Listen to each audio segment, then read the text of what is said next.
ખરેખર તો આ છેલ્લા 30 વર્ષથી ભારતીય જનતા પાર્ટીના રાજમાં ગુજરાતમાં માત્ર ને માત્ર ભ્રષ્ટાચાર સમગ્ર ગુજરાતની અંદર રોડ રસ્તા છે એ ક્યાંય સારા નથી।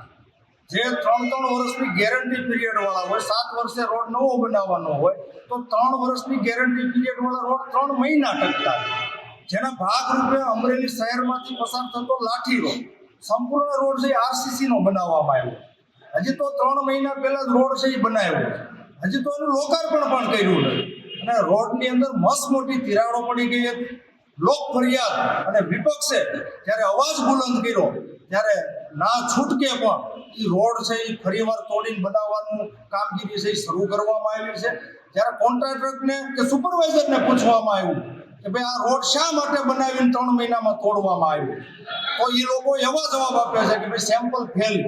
તો મારે જે તે અધિકારીઓને કહેવું છે, નાયબ કાર્યપાલક ઇજનેર હોય કે કાર્યપાલક ઇજનેર હોય કે એસઓ હોય કે સાઇટ સુપરવાઇઝર હોય, તો સેમ્પલ ફેલ ગયા, રોડ બની ગયા તો અત્યાર સુધી શું કરતા હતા?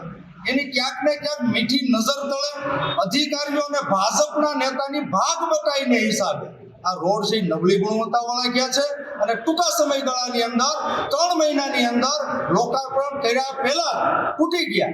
હવે અમરેલી શહેર, અમરેલી જિલ્લાની અને ગુજરાતની જનતા છે જાગૃત બની ગઈ છે।